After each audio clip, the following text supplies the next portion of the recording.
Batman, The Long Halloween Part 1 is directed by Chris Palmer and stars the voice talents of Jensen Ackles, Josh Duhamel, Naya Rivera, Troy Baker, Billy Burke, David Dasmalchian, and a slew of others. And this one takes place during Batman's early days of crime fighting. It tells the story of a mysterious killer named Holiday, who murders people on, you guessed it, holidays, one each month. Working with District Attorney Harvey Dent and James Gordon, Batman races against the calendar as he tries to discover who Holiday is before he claims his next victim. So DC's animated latest is based on one of the most famous, most popular, most beloved Batman stories out there, The Long Halloween. In this case, covering part 1 of that story. And like I said before, if you guys, any of you have watched my previous videos on DC's animated movies post New 52, I've been really impressed with what they've been trying to do, and I think what they've been doing successfully. There's been a change in art style, there's been a change in the way the narration doesn't feel like everything has to be forced together, and it's opened up the storytelling here in a way that I think they were very much cuckolded by the New 52 events, the stories that took place there. So now we have Batman, The Long Halloween.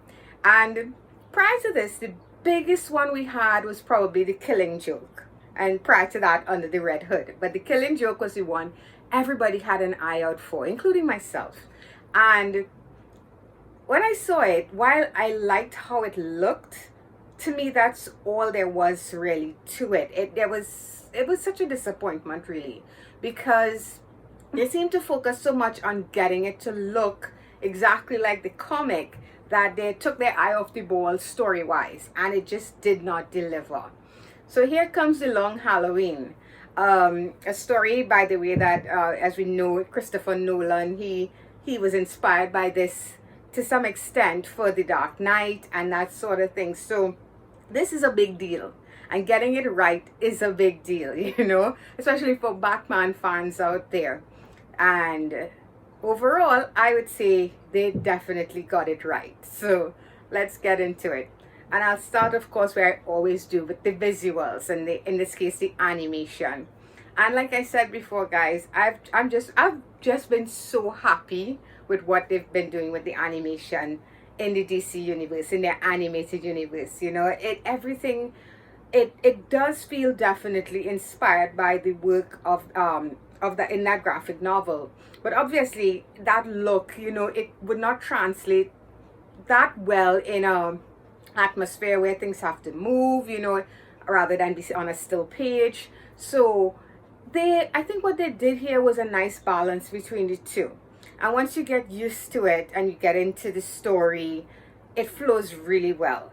The choreography is so good. The animation is smooth. There is a fight sequence here after a car chase sequence that I would say could rival anything you would see in a live action movie.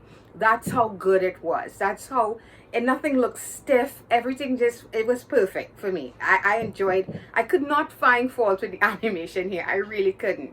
I like the new look they choose for Catwoman, as well as even Batman. I liked everything, to me, fit really well in this story.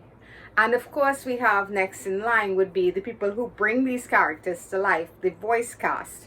Leading the pack, we have Jensen Ackles. Of course, most famously known as Dean Winchester from Supernatural. Yes, I was a big fan of that series. And I've always been a fan of Ackles and his temperament, so to speak. And I think it fits really well here, that type of gruff character, the way his voice sounds. It actually fits really well as Batman. I never really thought of him in that way. I mean, yes, he's worked with DC before. He did of course, he was Jason Todd in Under the Red Hood, and he did an amazing job there. But he steps into the big boots this time as Batman. And I think he pulls it off quite well, you know. There is definitely that whole, you know, everybody tries to not imitate, but, you know, everybody's inspired by Kevin Conroy, you know. And you do get a sense of that here, but he's definitely doing his own thing. Is he like better than everybody that came before. I don't know. I have to hear it a bit more to decide on that. Of course, Kevin Conroy is still, sitting on the throne for me when it comes to the voice of Batman. But I'll have to think it through. But I definitely like what he did here. As well as Josh Duhamel as Harvey Dent. Now, I'm hoping, I recently, of course, sadly, if you enjoyed that show, Jupiter's Legacy got cancelled, and he had that going on here. Now he's here. I'm hoping to see or to hear more from him, because we do see the beginnings, the cracks of Harvey Dent becoming Two-Face. We do get that here. But I want to see him step it up a bit more vocally and really get a sense of that mental instability going on in the background here. He was a bit level here for me, and I really want to get more of that, from him. But I think he did a wonderful job. And we have the late Naya Rivera as Catwoman, as the voice of Selena Kyle. I think I dig it. I liked what she did here as well.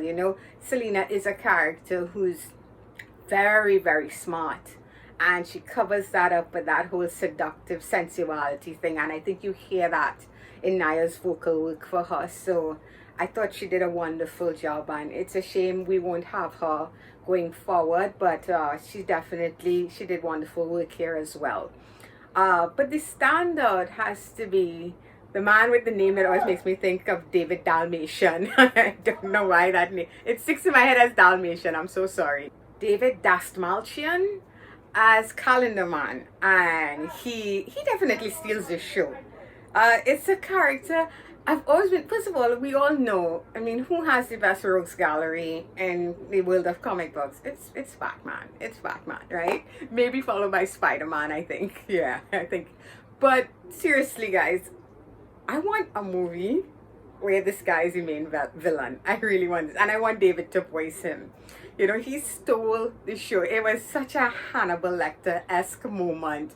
And that's what they were going for. It works, what? There's nothing wrong with ripping something off if you get it right. And it worked. It really did. And that is such a creepy, engaging type of villain. And I hope to see more of Calendar Man going forward. So I think overall here, the visuals, the story, was really strong. The score was okay. It wasn't that memorable. Nothing really stood out to me. There was no score like oh my god, Batman is on his way kind of thing, or Batman is in the dark, that kind of thing. That big sweeping score that we've gotten to know as Batman's score. There was nothing really here like that. So whatever, I guess. Hopefully they step that up in part 2. Maybe we'll get something more memorable in part 2.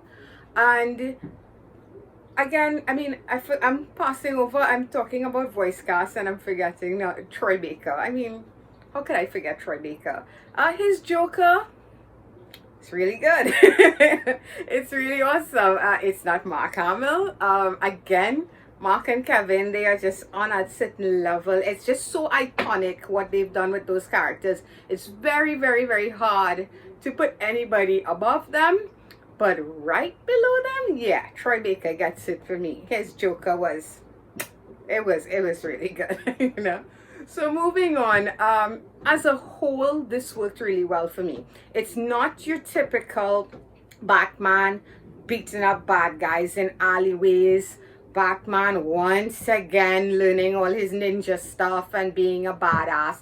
We've seen it 1,000 times. We do not need to see it again. Please, I thank God, Martha and Wayne did not show up. Martha and Thomas Wayne did not show up here. Gladly. Oh my God, I'm so tired of that. We all know the backstory.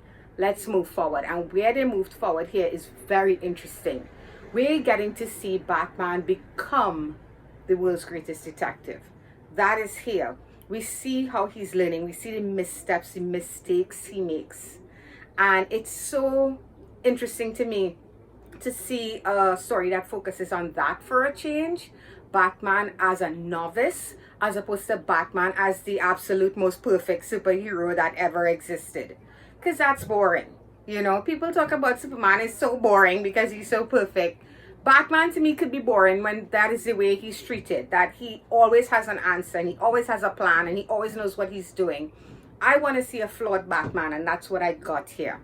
So all that stuff combined together, guys, worked for me so well, and I can't wait to see part 2.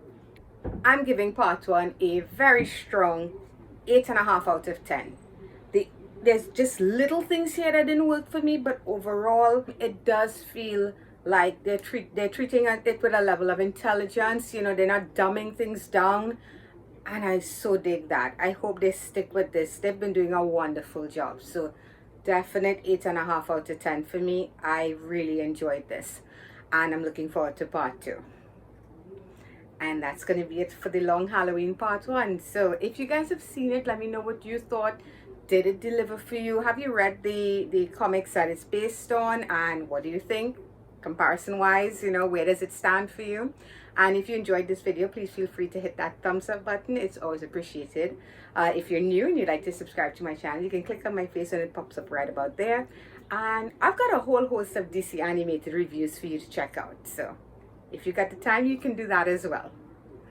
And that's about it. So the only thing I can think of is Solomon Grundy has to be the saddest villain out there. Oh my God, I feel so sorry for him. You know, he's not a bad guy, is he? You know, he's just in a terrible situation.